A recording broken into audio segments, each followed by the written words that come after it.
E no caso do Ministério Público, especificamente, durante o período que o Bolsonaro esteve à frente do governo, a atuação foi patética, né? Porque a gente costuma ver a imagem do Ministério Público como aquele que acusa, né? E o que a gente menos viu na gestão do Bolsonaro foi essa interpretação. O que a gente mais viu foi a Lindora Araújo, o vice-procurador Berto Jacques também, o próprio PGR, né? O Augusto Aras, tentando ter interpretações ali diferentes do que está escrito na lei, tanto que o próprio STF pediu justificativas mais detalhadas sobre algumas decisões. E já que a gente está falando do Bolsonaro e das declarações dele em relação à pandemia, professor, tem muita gente aí fazendo interpretação, eu vou usar muito o termo freestyle aqui hoje, freestyle do que significa os processos do Bolsonaro estarem indo para a primeira instância, que isso ajuda o Bolsonaro, que a possibilidade dele ser preso agora é muito pequena.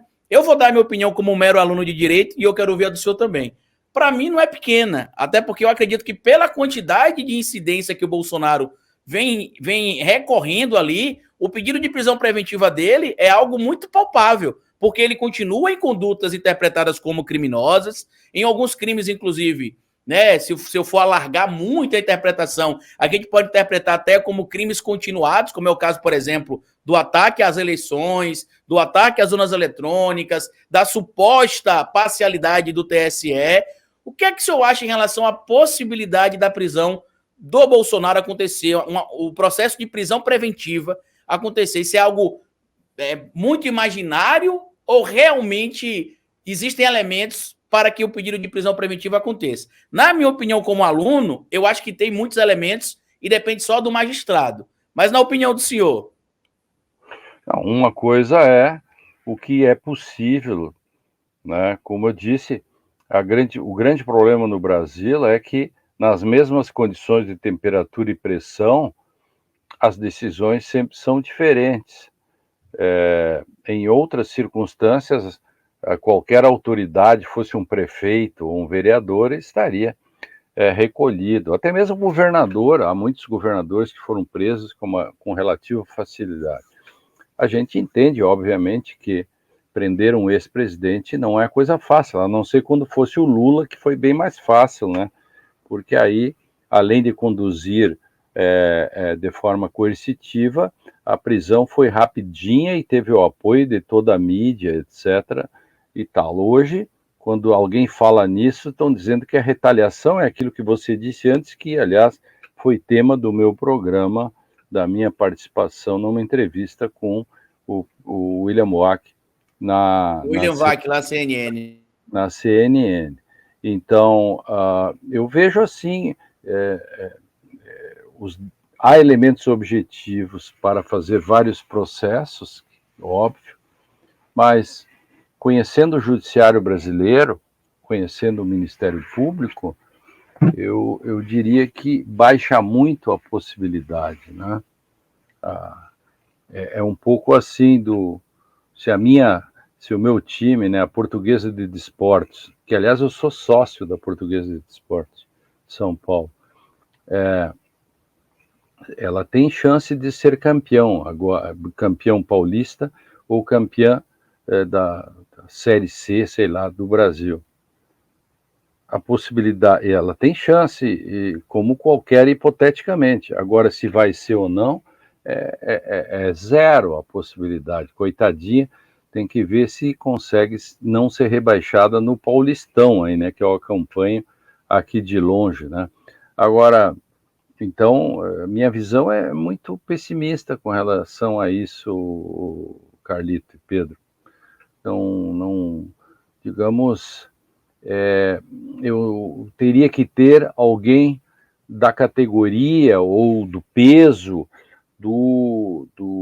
e só fazendo aqui uma propaganda, eu disse várias vezes isso já outras vezes, né? O Brasil precisa cumprir uma tarefa, ver 10 vezes o filme 1985 da Argentina, em que o Darín tem um personagem que é o promotor e que ele consegue levar à condenação os chefes militares e um deles à prisão perpétua. Veja, nós precisaríamos alguém no Ministério Público com essa coragem, com essa visão do direito, etc. Mas eu, lamentavelmente, quero dizer para você que não vejo isso assim, não vislumbro a possibilidade, né, de que alguém faça como o promotor, né, que depois da peroração toda dele, ele faz aquela parada dramática própria do discurso, né, que a gente faz nas aulas, né, ou nos júris, essas coisas assim, né, faz uma parada dramática, ele olha para todos e diz: nunca mais. A questão é se nós, Carlito, Pedro, se nós temos coragem cívica de dizer nunca mais. Esta é Professor, a pergunta de $1 milhão. Não dizem nunca mais a política ou o direito? O direito deixa as coisas como estão? Eu acho que uma coisa está ligada à outra, viu, Pedro? Nesse caso. Porque o direito, digamos assim, vamos lá, Pedro, a tua pergunta é excelente porque ela mostra, e aí o Carlito emenda bem, porque o direito foi fagocitado pela política e pelos juízos morais, etc., né? Como é que você faz a fagocitose, essa fagocitose ruim? Que você vai, né, vai pegando e vai cercando, e o direito perde a sua especificidade. Um exemplo claríssimo disso é a mesma coisa que aconteceu com o Lula, em que claramente ele foi perseguido politicamente e todos diziam que era bem técnico. Agora, se quer ir atrás de Bolsonaro, você diz é político. Isso tudo. Não é técnico. Isto que se chama de fagocitose do direito pelo discurso político.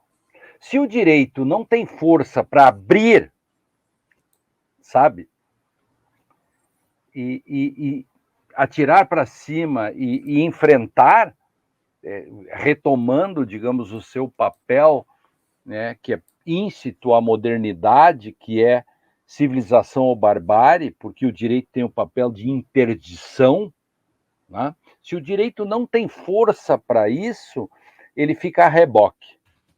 E quando o direito fica a reboque da política, simplesmente, a democracia perde muito e se fragiliza.